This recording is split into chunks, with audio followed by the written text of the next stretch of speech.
Fala aí, pessoal, tudo bem? Eu me chamo Cleiton Tenório e hoje nós vamos falar um pouquinho sobre a replicação do DNA. Então, o que seria essa replicação do DNA? Nada mais é do que um processo de duplicação do nosso DNA. Então, eu tinha uma molécula de DNA e aí no processo de replicação de DNA eu passo a ter duas moléculas de DNA, ok?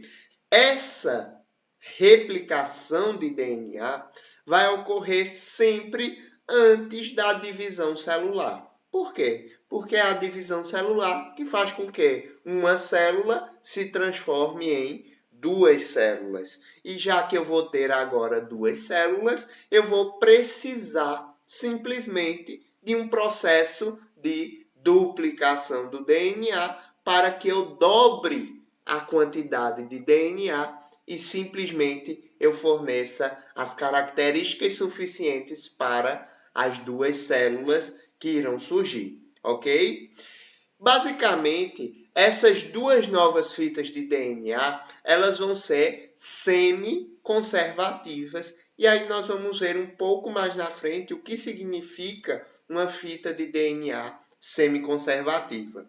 O que eu quero agora é que vocês entendam que o processo de replicação do DNA é o processo que transforma uma molécula de DNA em duas. É o processo de duplicação do DNA e ela facilita, ela propicia com que as informações genéticas sejam passadas para outras células, ok? Num processo ali de divisão celular. Basicamente, o início da replicação acontece de que forma? Acontece que as duas fitas de DNA, que são antiparalelas e unidas, elas se abrem. E elas se abrem fazendo com que as bases nitrogenadas elas fiquem aparentes. E aí ocorre um processo ali de incorporamento de algumas proteínas para que haja o processo de replicação. Porém, prestem atenção que quando essa hélice ela se desfaz abrindo a fita de DNA, existe uma proteína chamada de helicase, certo? Que vai auxiliar nesse processo de abertura. Então, ela é uma proteína que gira e, ao girar, ela vai abrindo essa molécula de DNA e fazendo com que as bases nitrogenadas elas fiquem aparentes. A helicase produz algo muito interessante que é a forquilha de replicação, ok? O nosso DNA ele possui duas fitas e são duas fitas antiparalelas.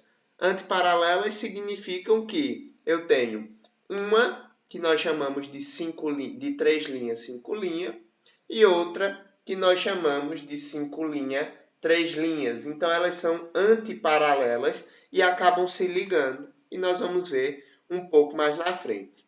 Vejam, depois que a helicase começa a abrir a fita de DNA, o que acontece é que uma outra proteína, chamada de DNA polimerase, ela vai se ligar nessas fitas de DNA e vai começar o processo de replicação, ok?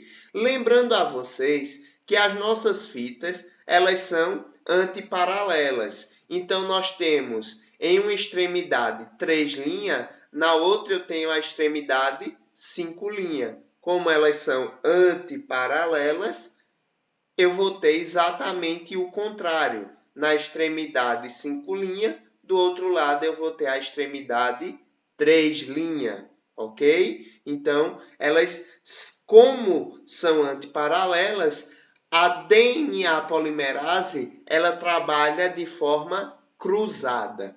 Como assim, Cleito? Basicamente, a DNA polimerase, ela possui um sentido único, que é o sentido 5 linhas, 3 linhas. Então, vejam, se na minha molécula, na minha fita de DNA, eu tenho basicamente um início 5 linhas, essa minha DNA polimerase vai seguir ali uma linha contínua. Em compensação, a fita antiparalela, certo? A fita de frente, ela vai seguir o caminho contrário, o que gera ali uma pequena dificuldade.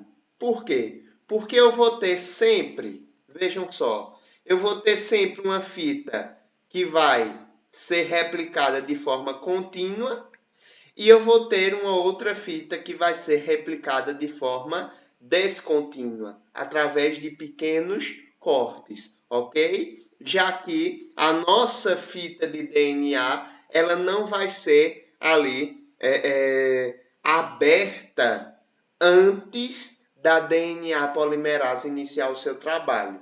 Então, os trabalhos eles são simultâneos. A partir do momento que a helicase vai abrindo o DNA, a nossa DNA polimerase já vai também produzindo ali o processo de replicação. Vejam só, no final eu vou ter basicamente duas moléculas de DNAs com fitas semiconservativas. E o que é que significa isso? Nas novas fitas de DNA, eu vou ter sempre uma fita antiga e outra fita nova, e na outra molécula que foi formada, a mesma coisa. Por quê? Porque quando ocorre a abertura da fita de DNA, ocorre logo o preenchimento ali do novo filamento. E aí eu sempre vou ficar com uma fita mais antiga e uma fita nova, ok? E aí existe esse exemplo aqui, bem básico, né? Vejam, a molécula de DNA antiga, ela está em roxo. A helicase vai lá e abre essa fita de DNA. Ao abrir essa fita de DNA, forma-se ali uma nova fita. Então, veja, para essa fita antiga aqui, uma nova fita foi formada, gerando uma fita de DNA semi-conservativa.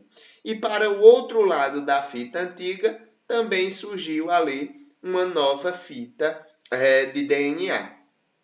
Apesar de serem semiconservativas, nesse processo de replicação de DNA, eu vou ter a formação de duas fitas de DNA idênticas. São todas idênticas, ok? E para que sejam de fato idênticas, é necessário que haja alguns fatores de revisão.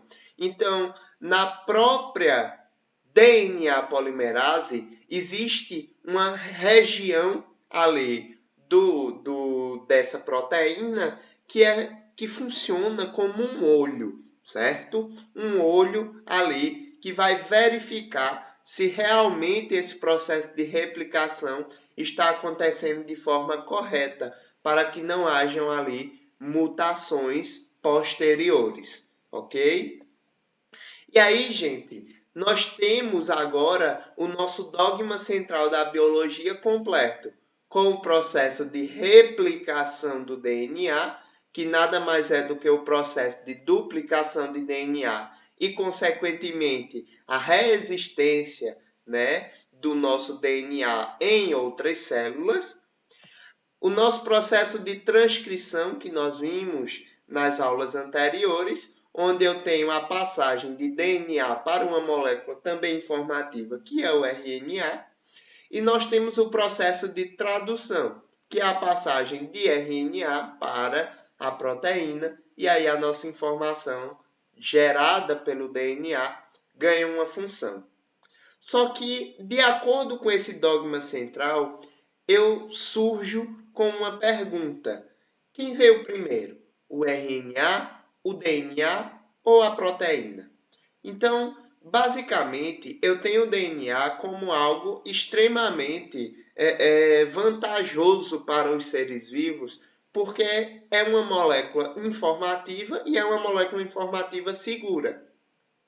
Porém, no início, não se existiam proteínas, supostamente, né, para que houvesse ali uma leitura do DNA e, consequentemente, do nosso RNA. E aí, na década de 60, surge uma ideia muito interessante, que é o mundo de DNA, onde o RNA surge primeiro que o DNA, e ele possui tanto uma função de conter a informação genética, ok? Como também de atuar como enzimas. E aí, essa teoria do mundo de RNA, ela foi ainda mais sustentada na década de 80, quando foi descoberto ali algumas ribozimas. Então, até então, sabia-se que apenas proteínas seriam enzimas, conseguiriam sintetizar alguma coisa. Mas na década de 80 se descobriu que existiam ali enzimas que possuíam RNA, formadas ali por RNA, ok?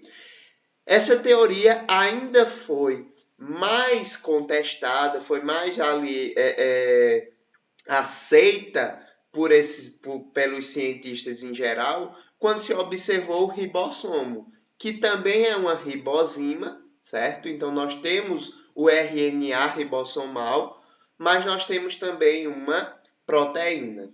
E aí, atualmente, nós conseguimos descobrir que existiam RNAs em laboratório, né? A gente conseguiu formular isso, que os RNAs eles conseguem catalisar algumas reações de duplicação do próprio RNA.